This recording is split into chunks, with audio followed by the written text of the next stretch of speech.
नमस्कार, स्वागत है आप सभी का बजाते रहो भारत न्यूज़ में। आज देश बड़ा शर्मसार हुआ है। क्यों हुआ है? वो इसलिए हुआ है क्योंकि इसके पीछे जो हमारे देश भारत देश की जो बड़ी-बड़ी मीडिया सो कॉल्ड बड़ी-बड़ी मीडिया खुद को कहती है सबसे सटीक खबर, सबसे तेज खबर, इस तरह के लाइनों से इनके खबरों की शुरुआत होती है। लेकिन जिस प्रकार से पाकिस्तान और भारत के बीच जो युद्ध चल रहा है, उस दौरान इस तरह की खबरें चलाना कि इस्लामाबाद पर हमने फ़तह कर लिया, कराची में हमने फ़तह कर लिया, जिसके बाद पाकिस्तान की तरफ से इतनी मिटिया-मेट हुई, इतना मज़ाक बना, इसका ज़िम्मेदार कौन है? क्योंकि इस खबर के बाद भारत सरकार को भी रोक लगाना पड़ा। भारत सरकार ने अपनी तरफ से एक नोट जारी करते हुए कहा कि कोई भी खबर बिना सरकारी विभाग से पुष्टि किए बगैर नहीं चलेगी और साथ ही जो रिपोर्टिंग की जा रही है, उस रिपोर्टिंग पर भी कहीं न कहीं रोक लगाई गई है, खास करके इन मेन स्ट्रीम मीडिया वालों को। अब इसके ऊपर हम बात करते हैं कि जहाँ एक तरफ भारत और पाकिस्तान के बीच युद्ध चल रहा है, बहुत ही सेंसिटिव मुद्दा है। ऐसे में एक स्टूडियो में इस तरीके का सनसनीखेज खबर मतलब सेंसेशन क्रिएट करना कहाँ तक सही है सर? मेरे साथ रविंदर जी हैं, सुप्रीम कोर्ट के सीनियर लॉयर हैं, आइए उनसे पूछते हैं। सर वही सवाल, किस तरीके से देखते हैं सर? एक तरफ तो भारत, भारत, भारत माता की जय, तो ये वो इस तरह की बात करना और दूसरी तरफ इस तरह की खबरें परोसना, पाकिस्तान हँस रहा है। देखिए, जो शब्द है खबर न्यूज़, हुँ, वो कहाँ से बना? वो बना नॉर्थ, ईस्ट, साउथ, वेस्ट। जी। इन चारों को मिला के चारों की जो बातें हैं, क्या हो रहा है आपको चारों ओर, हुँ, वो न्यूज़। हुँ, और हिंदुस्तान में न्यूज़ का मतलब क्या है? न्यूज़ का मतलब है प्रोपेगेंडा, प्रचार। और वो एडवर्टाइज़िंग जैसे एजेंसीज़ होती हैं, हुँ, वो बताएँगी कि भई मेरा जो बिस्कुट है सबसे अच्छा है, चाहे उसमें कुछ भी ना हो। हुँ, वो कहेंगे जी मेरे टूथपेस्ट में नमक है। तो इसी तरह जो भारत का मीडिया है, पिछले 10-12 सालों से उसकी जो पूरी की पूरी हालत है, वो समझिए वो सरकारी भूखों की हो गई है। हुँ, और वो किसी बात में कभी भी तथ्यों पे नहीं जाती। हुँ, मैं एक समय में जनसत्ता में जब बैठता था, तो वहाँ ये होता था कि एक कॉलम होता है आज का पंजाब, हुँ, और उसमें राशिफल बताया जाता है हुँ, कि भाई मेष राशि वालों का ये है, दूसरा कभी जो पंडित जी भेजते थे उसमें उन्होंने नहीं भेजा। हुँ, तो जो उस समय में खबरों को पेस्ट किया जाता था, तो पेस्टर ने पूछा भाई न्यूज़ नहीं मिल रही? हुँ, वो तो आया नहीं, तो क्या करें? उसने कहा जो ड्रॉवर है उसमें से कोई भी निकाल के लगा, हुँ, किसी न किसी का तो भाग्य ठीक निकला है।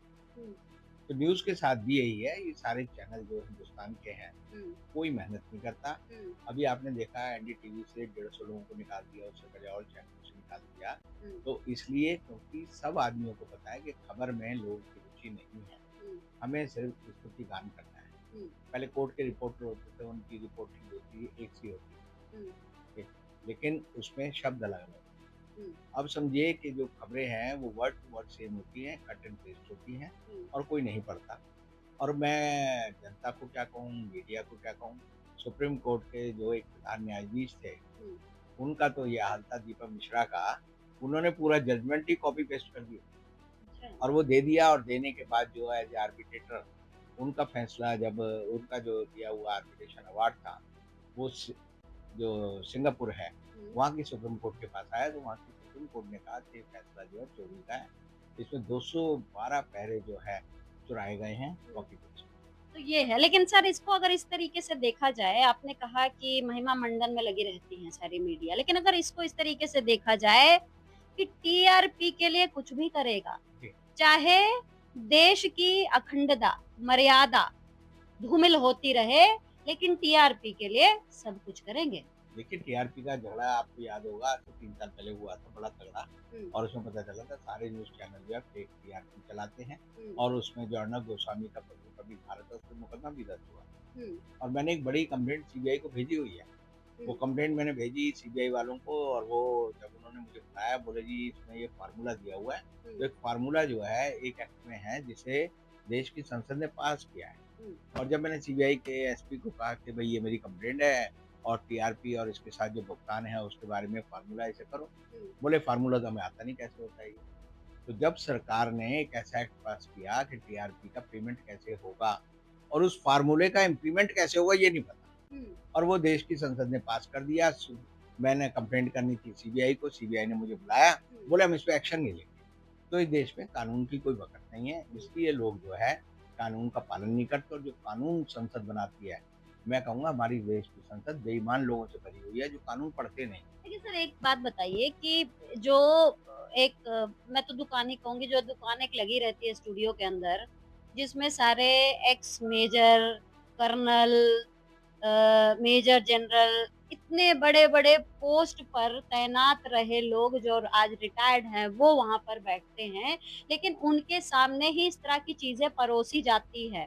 इतनी बड़ी-बड़ी एंकर्स हैं, आप देखिए ना, अंजना ओम कश्यप, फिर अर्नब गोस्वामी, तो सुधीर चौधरी भी थे, अभी फ़िलहाल वो नहीं हैं। तो इतने बड़े-बड़े एंकर्स जिस तरीके से मात्र टीआरपी के लिए सब काम करते हैं, बड़ी शर्म आती है सर, क्योंकि अभी इतना सेंसिटिव मुद्दा चल रहा है भारत और पाकिस्तान के बीच, क्योंकि पाकिस्तान की तरफ से जो खबर आती है, उसको तो बार-बार हमारे देश की मीडिया कहती है कि झूठी खबर चला रहे हैं, झूठी खबर चला रहे हैं। लेकिन वही काम जब आप लोग करते हो, जब इंडिया की मीडिया करती है, तो देश की इज़्ज़त कहाँ रहती है? आप एक बात बताइए ना, आप वही काम कर रहे हैं ना जो पाकिस्तान कर रहा है? देखिए आज के पत्रकार पढ़ते नहीं हैं, दूसरा वो कभी फील्ड में नहीं जाते। तो लगातार आप देखेंगे कि वो क्या करते हैं कि अपने चैनल पर आए, चैनल के साथ उनका एक कमरा होता है, उस कमरे में जाके सो जाते हैं, वहीं पर जो है मेकअप कर लिया और वो 2 घंटे बाद फिर उठ के आ गए, फिर दोबारा उन्होंने अपना एक जो बाइट है या जो प्रोग्राम है वो प्रेज़ेंट कर लिया। हुँ, तो आप समझिए ये चैनल के जो जितने भी रिपोर्टर हैं, ये अपने आप को हीरो-हीरोइन समझते हैं, हुँ, ये पत्रकार नहीं हैं। ये जो है एक तरह से मालिकों के गुलाम हैं जिनको सिखाया जाता है और जैसे सर्कस का जो कुत्ता होता है उसको पता है भाई कैसे मुझे चलना है, कैसे करना है। तो ये सर्कस के लोग हैं, इनको पत्रकारिता से कोई संबंध नहीं है। हुँ, दूसरी बात आपने कही कि पाकिस्तान की खबर आती है और हमारे यहाँ तो आप देखिए 180 देश हैं जिनके बारे में मीडिया वॉच जो है अपनी रिपोर्ट देता है, तो उसमें हिंदुस्तान का नंबर इस समय 151 है। हुँ, तो खबरें जो हैं हमारे यहाँ जो हो रही होती हैं वो नहीं बताई जाती, वो पहले से गढ़ी जाती हैं। और मेरा ये आरोप हमेशा रहा है कि 11 बजे लोक कल्याण मार्ग पर जो टाइम्स नाउ की नोबिता कुमार है, हुँ, वो मीटिंग करती हैं अमित शाह के साथ और एक डोजियर तय होता है और इन सारे अखबारों के जो मीडिया चैनलों के जो एंकर हैं, हुँ, इनके मोबाइल जो है इनके पास नहीं है। हुँ, वो सारे वहीं लोक कल्याण मार्ग पे रखे रहते हैं। हुँ, एक ही एक्स का ट्विटर हैंडल है, वो सब पे डालता है और सब पे कट एंड पेस्ट होके एक सी बातें आती हैं। हुँ, तो ये लोग जो है मानसिक, शारीरिक तौर पे गुलाम लोग हैं हुँ। और इन्होंने देश की जनता को गुलाम बना रखा है। अब लेकिन फिर तो इनके पास से वो हक छिन जाता है ना, कि आप सामने पाकिस्तान है, उसको आप कहते हो कि इस तरह के नैरेटिव चलाता है, जो कि नैरेटिव झूठ से शुरू होकर झूठ पे ही खत्म होता है, और खुद भी वही काम करते हो। हम उससे बुरा काम करते हैं। आप देखिए कि जो हमारे जो मीडिया चैनल हैं, उन्होंने खबरें दे दी। हुँ, आप देखिए जी ने दे दी कि भई हमने कराची पे हम हमला कर लिया है। दूसरे ने दे दी इस्लामाबाद पे हुँ, कब्ज़ा हो गया है। हुँ, तीसरे ने दे दी कि जो वहाँ के जनरल मुनीर हैं, उनके खिलाफ तख्ता पलट हो गया, उनको अरेस्ट कर लिया है। हुँ, चौथे ने दे दिया जी पाकिस्तान के प्राइम मिनिस्टर को अरेस्ट कर लिया गया है। हुँ, और ये खबरें सारी रात चलती रहीं परसों हुँ, और इतनी ज़्यादा चली कि लोगों को 1% एक खबर पे तो आदमी बिलीव करेगा। हुँ। ये तो नहीं मानेगा कि सारी की सारी खबरें फेक हैं। बस वहीं आ रही थी सर, मैं वहीं आ रही थी कि भारत का जो आम इंसान है, जो आपको घंटों वॉच कर रहा है, क्योंकि आज के समय में हर भारतीय की नज़र टीवी चैनलों पर गड़ी है कि अब क्या ब्रेकिंग आने वाला है, अब क्या ब्रेकिंग आने वाला है। ऐसे में झूठी खबर को अगर ये ब्रेकिंग चलाएँगे, तो आप सोचिए फिर भरोसा कहाँ जाए?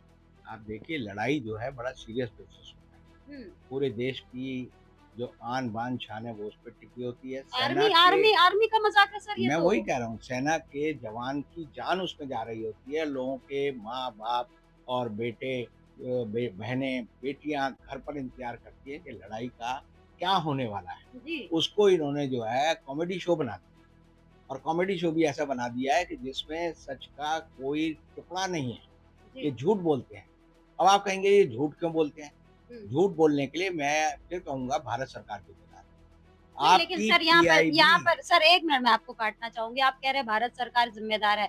अगर वाक़ई में भारत सरकार ज़िम्मेदार होती, तो जिस तरीके से इन लोग के लिए नोटिस जारी हुआ है कि आप बेफ़िज़ूल की खबरें नहीं चलाएँगे तब तक, जब तक कि आप क्रॉस चेक नहीं करेंगे, जब तक कोई नोटिफ़िकेशन जारी नहीं हो। आप एक बात समझ लीजिए, हुँ, आप किसी खबर को क्रॉस चेक नहीं कर सकते। हुँ, ऑल इंडिया रेडियो झूठ बोलता है, दूरदर्शन झूठ बोलता है, पीआईबी झूठ बोलता है, हुँ। वो जो फॉरेन मिनिस्ट्री का जो स्पोक्स पर्सन है वो झूठ बोलता है और मुझे नहीं कहना चाहिए हमारी डिफेंस मिनिस्ट्री झूठ बोलती है। सर लेकिन यही तो ये बोला गया प्रेस प्रेस अरे नोट यही जारी करेगा मैं सरकार, यही तो दे रहा सरकार हूँ, जारी करेगी। ये ऑल इंडिया रेडियो बता रहा है कि मोदी जी 24 तारीख को ऑल इंडिया जो पार्टीज हैं उनकी मीटिंग को चेयर कर रहे हैं।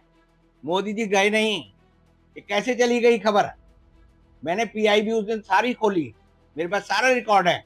उसमें ऑल इंडिया पार्टी की मीटिंग के बारे में पीआईबी ने एक खबर नहीं दी। सर मैं समझ गई, लेकिन सर मैं यहाँ पर यही पूछना चाहूँगी कि जब कल ये सूचना दी गई कि भाई जब तक प्रेस नोट नहीं जारी हो जाता है, कहीं भी अगर हमला हुआ या भारत ने अपनी तरफ से कदम बढ़ाया, कराची को नेस्तनाबूद किया गया या फिर इस्लामाबाद गया, ये जब तक प्रेस नोट जारी नहीं होता है संबंधित विभाग के द्वारा, तब तक ये लोग खबर नहीं चलाएँगे। तो अरे सरकार ने अपनी तरफ से तो मैं किया वही ना, कह कदम रहा तो हूँ, बढ़ाया ना। जनता को, भूखे आदमी को खाना चाहिए, लड़ाई में लोगों को सूचना चाहिए, कोई देना नहीं चाहता, सरकार कोई प्रेस नोट जारी नहीं करती। मैं आपको बता रहा हूँ पीआईबी से ज़्यादा निकम्मी संस्था नहीं है। मैं रोज़ 10, 20, 25, 50 आरटीआई लगाता हूँ। मोदी सरकार में कोई सरकार जवाब नहीं देती। मैंने आपको पिछली बार दिखाया भी था कि वो आरटीआई लेगा और वो जो डीएम है वो कहता है जी लेने से इनकार। जिस देश की सरकार में कानून के बाद आरटीआई लेने से इनकार किया जा रहा है, लिफाफे को लेने से इनकार किया जा रहा है, वहां आपको सूचना मिलेगी कौन सी? और जो हमारे मिलिट्री के स्पोक्स पर्सन बैठते हैं, फॉरेन सेक्रेटरी हुँ, जो हिंदुस्तान के, हुँ, हुँ। जो रोज रिटायर्ड जो होते हैं। नहीं रिटायर्ड नहीं, ये जो हमारे रोज प्रेस कॉन्फ्रेंस होती है जी, 5 जी, बजे, जी, अच्छा। जो विक्रम मिश्री बैठते हैं उनके साथ जो है, हुँ, जो हमारी सेना की वरिष्ठ महिलाएं बैठती हैं, हुँ, तो वो भी कोई खबर का जवाब नहीं देते। हुँ। खबर होनी चाहिए कि आपके पूछने से पहले आपको पता हो। जब ये पूछा गया राफेल गिरा या नहीं गिरा, उन्होंने कहा ये बाद में बताएँगे। युद्ध चल रहा है, आप बाद में नहीं बताएँगे। कोई जो है जाँच आयोग नहीं है, तो सर कुछ तो जिसको अपनी सीक्रेसी रिपोर्ट के सीक्रेसी तो साथ देनी सर है। कुछ तो सीक्रेसी मेंटेन करनी पड़ेगी ना? अरे सीक्रेसी का मतलब ये नहीं कि बिल्कुल खबरें ब्लैकआउट कर दो। अगर आप कोई खबर नहीं देंगे तो समझिए दुनिया में अफ़वाहों का बाज़ार गर्म जब ही होता है। वो तो सूचित करने आती है, आज हमने क्या-क्या किया, कहाँ क्या-क्या किया गया वही तो भारत नहीं के द्वारा बताया बताएँ। उन्होंने। मैं यही तो कह रहा हूँ जो उनसे सवाल किया जाता है, दुनिया के सारे बड़े मीडिया सीएनएन देख लो, डीडब्ल्यू देख लो, एबीसी ऑस्ट्रेलियन ब्रॉडकास्टिंग कॉर्पोरेशन देख लो, कैनेडियन ब्रॉडकास्टिंग कॉर्पोरेशन की खबरें देख लो, वो दे रहे हैं कि हिंदुस्तान का मीडिया झूठ बोल रहा है। यानी हमारे मीडिया के बारे में सारी खबरें झूठी बता रहे हैं वो। सवाल तो तब यही उठ जाता है कि आखिर मीडिया जो मेन स्ट्रीम मीडिया हैं, खुद को बड़ी ज़िम्मेदार और बड़े सबसे पहले खबर, सबसे पक्की खबर, सबसे सच्ची खबर बोलने वाली ये सारी जो मीडिया हैं, उनकी क्रेडिबिलिटी कहाँ है? क्रेडिबिलिटी उनकी क्या नहीं है, नहीं, नहीं, क्रेडिबिलिटी नहीं, है नहीं, उनकी? क्रेडिबिलिटी दूरदर्शन की नहीं है। हाँ, दूरदर्शन में एक अशोक श्रीवास्तव नाम का दुष्ट प्राणी बैठा है, वो अंजना ओम कश्यप से घटिया खबरें देता है। सही है सर तो आप किसको सही हम मानोगे? हम मेरा तो दिमाग ही खराब हो जाता है। तो मेरे को अंतर्राष्ट्रीय खबरें देखनी पड़ती हैं, वो पढ़नी पड़ती हैं। हिंदुस्तान की खबर इसलिए देखता हूँ मैं, ताकि मैं जब अपने यूट्यूब पे बोलूँ तो ये बता सकूँ कि इन्होंने आज ये झूठ बोले। देखिए, सवाल तो उठेगा ही क्योंकि जिस तरीके से खबरें परोसी जाती हैं, खबरें परोसने के बाद सबसे ज़्यादा किसी के ऊपर सवाल उठ रहा है तो वो सरकार के ऊपर है। तब जब सरकार ने अपनी तरफ से प्रेस नोट भी जारी किया, वो क्यों हो रहा है? क्योंकि जब खुद को ज़िम्मेदार कहने वाली मीडिया ही इस तरीके का काम करेगी सेंसेशन फैलाने के लिए मात्र जो कहते हैं ना टीआरपी के लिए जो काम हो रहा है, तो इस तरह की चीज़ें आएँगी। बहरहाल आप लोग क्या कहते हैं ज़रूर बताइएगा इस पूरी खबर पर। मुझे और रविंदर जी को दीजिए इजाज़त।